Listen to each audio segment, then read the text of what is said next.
Abbaye, section première. C'est une communauté religieuse gouvernée par un abbé et une abbesse. Ce nom d'abbé, abbas en latin et en grec, abba en syrien et en chaldéen, vient de l'hébreu abbé, qui veut dire père. Les docteurs juifs prenaient ce titre par orgueil. C'est pourquoi Jésus disait à ses disciples: N'appelez personne sur la terre votre Père, car vous n'avez qu'un Père qui est dans les cieux. Quoique saint Jérôme se soit fort emporté contre les moines de son temps, qui, malgré la défense du Seigneur, donnait ou recevait le titre d'abbé. Le sixième concile de Paris décide que si les abbés sont des pères spirituels, et s'ils engendrent au Seigneur des fils spirituels, c'est avec raison qu'on les appelle abbesses. D'après ce décret, si quelqu'un a mérité le titre d'abbé, c'est assurément saint Benoît qui, l'an 529, fonda sur le mont Cassin, dans le royaume de Naples, sa règle si éminente en sagesse et en discrétion, et si grave, si claire à l'égard du discours du style. Ce sont les propres termes du pape Grégoire, qui ne manque pas de faire mention du privilège singulier dont Dieu daigna gratifier ce saint fondateur. C'est que tous les bénédictins qui meurent au mont Cassin sont sauvés. L'on ne doit donc pas être surpris que ces moines comptent 16 000 saints canonisés de leurs ordres. Les bénédictines prétendent même qu'elles sont averties de l'approche de leur mort par quelques bruits nocturnes qu'elles appellent les coups de saint Benoît. On peut bien croire que ce saint abbé ne s'était pas oublié lui-même en demandant à Dieu le salut de ses disciples. En conséquence, le samedi 21 mars 543, veille du dimanche de la Passion, qui fut le jour de sa mort, deux moines, dont l'un était dans le monastère, l'autre en était éloigné, eurent la même vision. Ils virent un chemin couvert de tapis et éclairé d'une infinité de flambeaux qui s'étendaient vers l'Orient depuis le monastère jusqu'au ciel. Un personnage vénérable y paraissait, qui leur demanda pour qui était ce chemin. Ils dirent qu'ils n'en savaient rien. C'est, ajouta-t-il, par où Benoît, le bien-aimé de Dieu, est monté au ciel.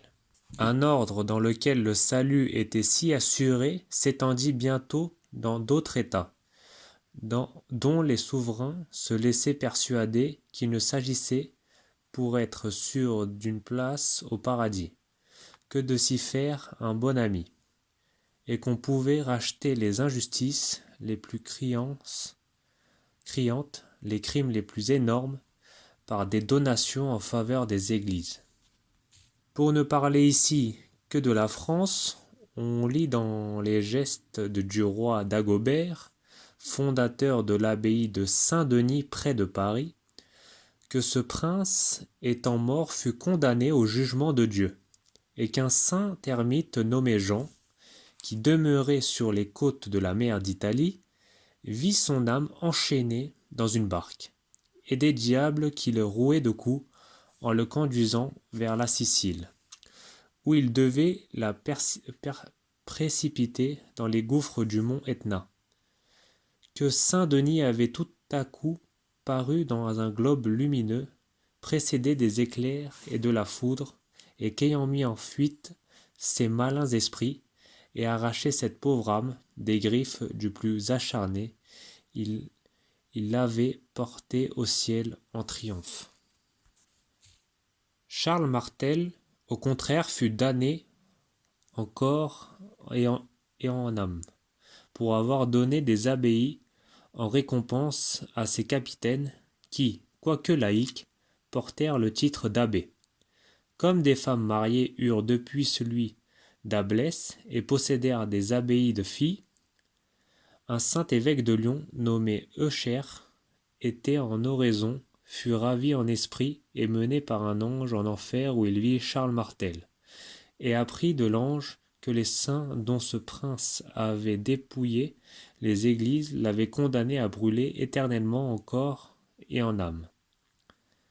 Saint Eucher écrivit cette révélation à Boniface, évêque de Mayence, et à Fulrad, archichapelain de Pépin le Bref, en les priant d'ouvrir le tombeau de Charles Martel et de voir si son corps y était. Le tombeau fut ouvert, le fond en était tout brûlé, et on n'y trouva qu'un gros serpent qui en sortit avec une fumée puante. Boniface eut l'attention d'écrire à Pépin le Bref et à Carloman toutes ces circonstances de la damnation de leur père. Et Louis de Germanie, s'étant emparé en 1858 de quelques biens ecclésiastiques, les évêques de l'assemblée de Crécy lui rappelèrent dans une lettre toutes les particularités de cette terrible histoire, en ajoutant qu'il les tenait de vieillards dignes de foi et qui en avaient été témoins oculaires. Saint Bernard, premier abbé de Clairvaux, en 1115, avait pareillement en révélation que tous ceux qui recevraient l'habit de sa main seraient sauvés. Cependant, le pape Urbain II, dans une bulle de l'an 1092, ayant donné l'abbé du Mont-Cassin le titre de chef de tous les monastères, parce que de ce lieu même les vénérables religions de l'ordre monastique s'est répandue du sein de Benoît comme d'une source de paradis. L'empereur Lothaire lui confirma cette prérogative par une charte de l'an 1137 qui donne au monastère du Mont-Cassin la prééminence de pouvoir et de gloire sur tous les monastères qui sont ou qui seront fondés dans tout l'univers, et veut que les abbés et les moines de toutes les chrétientés lui portent honneur et révérence. Pascal II, dans une bulle de l'an 1113, adressée à l'abbé du Mont-Cassin, s'exprime en ces termes. « Nous décernons que vous, ainsi que tous vos successeurs, comme supérieurs à tous les abbés, vous ayez séance dans toute assemblée d'évêques ou de princes, et que dans les jugements vous donniez votre avis avant tous ceux de votre ordre. Aussi l'abbé de Cluny, ayant osé se qualifier abbé des abbés, dans un concile tenu à Rome l'an 1116, le chancelier du pape décida que cette distinction appartenait à l'abbé du Mont-Cassin.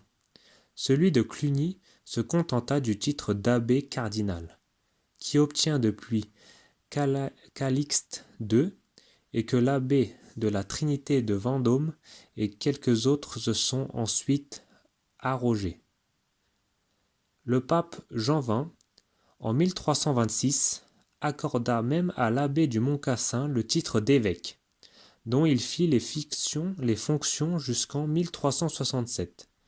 Mais Urbain V, ayant alors jugé à propos de lui retrancher cette dignité, il s'intitule simplement dans les actes patriarche de la Sainte Religion, abbé du Saint-Monastère de Cassin, chancelier et grand chapelain de l'Empire romain, abbé des abbés, chef de la hiérarchie bénédictine, chancelier collatéral du royaume de Sicile, comte et gouverneur de la Campanie, de la terre de Labour et de la province maritime, prince de la paix. Il habite avec une partie de ses officiers à Saint-Germano, petite ville au pied du mont Cassin, dans une maison spacieuse où tous les passants, depuis le pape jusqu'au dernier mendiant, sont reçus, logés, nourris et traités suivant leur état. L'abbé rend chaque jour visite à tous ses hôtes, qui sont quelquefois au nombre de 300. Saint Ignace, en 1538, y reçut l'hospitalité, mais il fut logé sur le mont Cassin, dans une maison nommée Albanette, à 600 pas de l'abbaye vers l'Occident. Ce fut là qu'il composa son célèbre institut, ce qui fait dire à un dominicain, dont un ouvrage latin intitulé La tourterelle de l'âme, Gignas habita quelques mois cette montagne de contemplation, et que comme un autre Moïse et un autre législateur, y fabriqua les secondes tables des lois religieuses qui ne le cèdent en rien au premier. À la vérité, ce fondateur des Jésuites ne trouva pas dans les bénédictins la même complaisance que saint Benoît. À son arrivée au mont Cassin, avait éprouvé de la part de saint Martin ermite, qui lui céda la place dont il était en possession et se retira au mont Marsic, proche de la Corniole.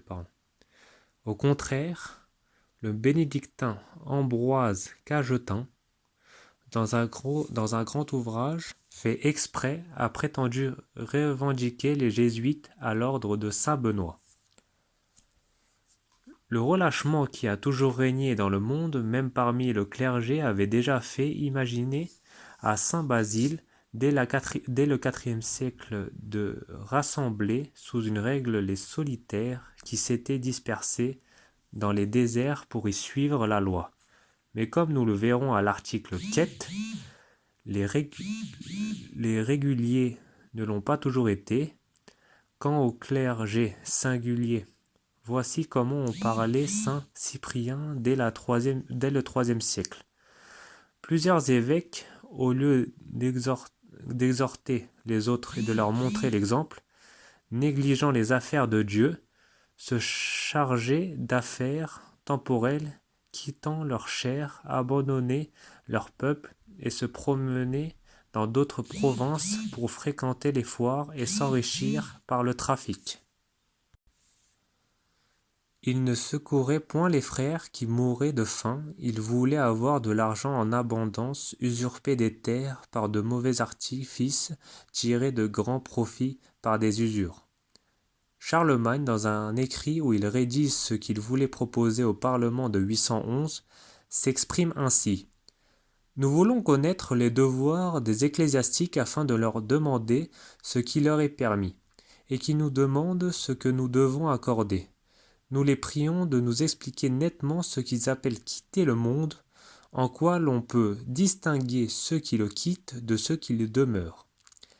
Si c'est seulement ceux qui ne portent point les armes et ne sont pas mariés publiquement, si celui-là a quitté le monde, qui ne cesse tous les jours d'augmenter ses biens par toutes sortes de moyens, en promettant le paradis et menaçant de l'enfer, et employant le nom de Dieu ou de quelque saint pour persuader aux simples de se dépouiller de leurs biens et en priver leur hérité légitime, qui par là, réduit à la pauvreté, se croit ensuite les crimes permis, comme le larcin et le pillage. Si c'est à avoir quitté le monde que de suivre la passion d'acquérir jusqu'à corrompre par argent de faux témoins pour avoir le bien d'autrui et de chercher des avoués et des prévôts cruels, intéressés et sans crainte de Dieu.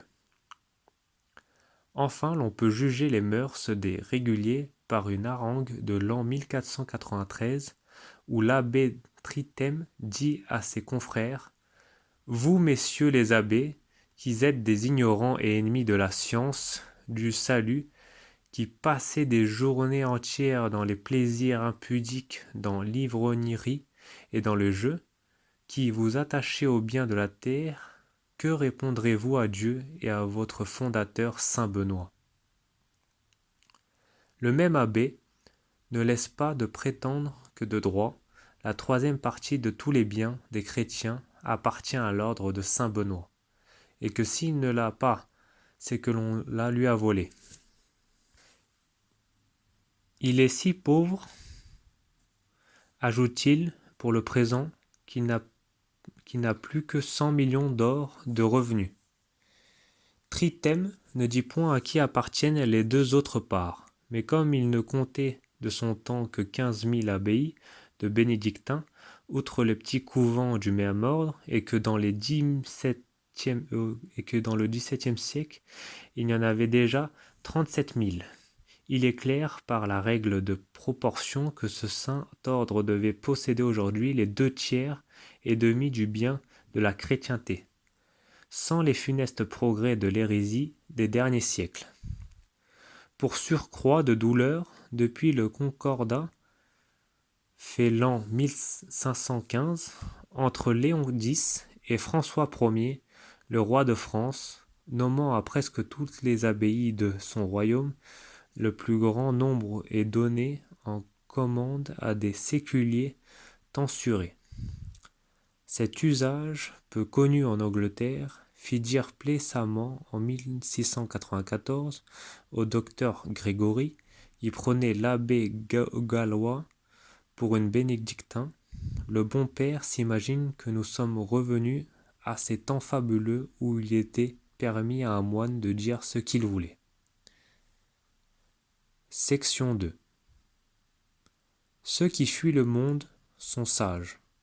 Ceux qui se consacrent à Dieu sont respectables.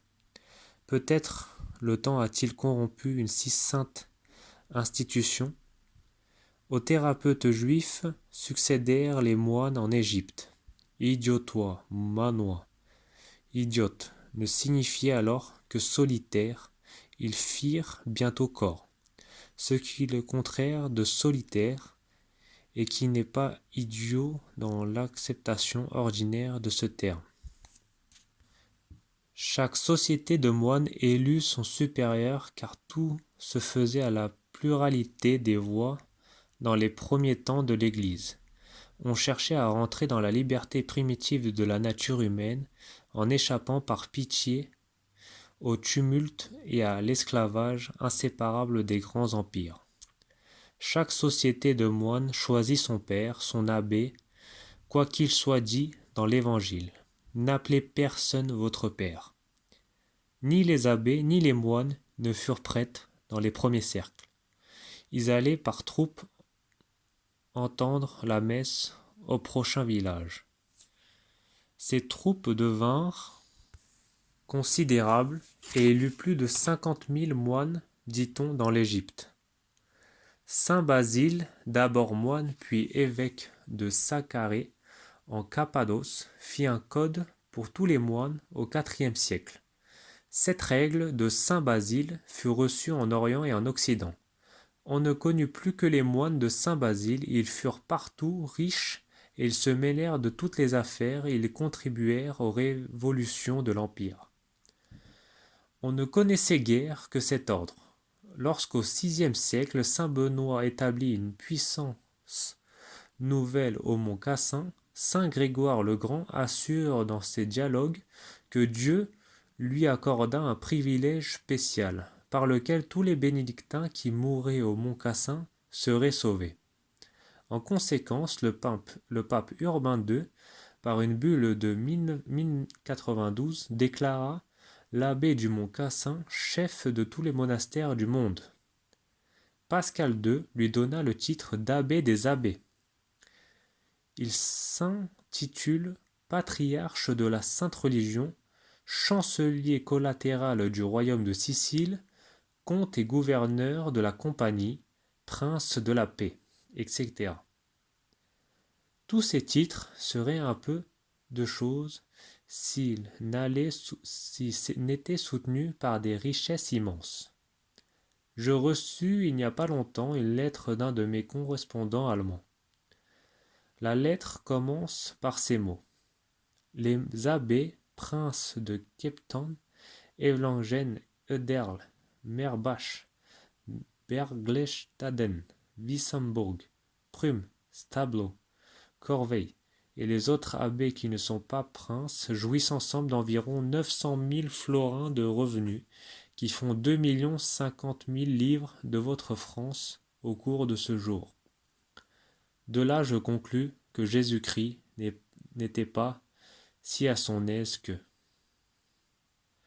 Je lui répondis, « Monsieur, vous m'avouerez que les Français sont plus pieux que les Allemands dans la proportion de 4 et 16 quarante-unième à l'unité, car nos seuls bénéfices consistoriaux de moines, c'est-à-dire ceux qui payent des anates au pape, se montent à 9 millions de rentes, et 49 livres 10 sous le marque avec le remède, et 9 millions sous à 2 millions 50 000 livres. Comme et un 4 et 16 48e, de là je conclus qu'ils ne sont pas assez riches, et qu'il faudrait qu'ils usent 10 fois davantage. J'ai l'honneur d'être, etc. Il me répliqua par cette courte lettre: Mon cher monsieur, je ne vous entends point. Vous trouvez sans doute avec moi que 9 millions de votre monnaie soit un peu trop peu pour ceux qui font vœu de pauvreté, et vous souhaitez qu'il en ait 90. Je vous supplie de vouloir bien m'expliquer cette énigme.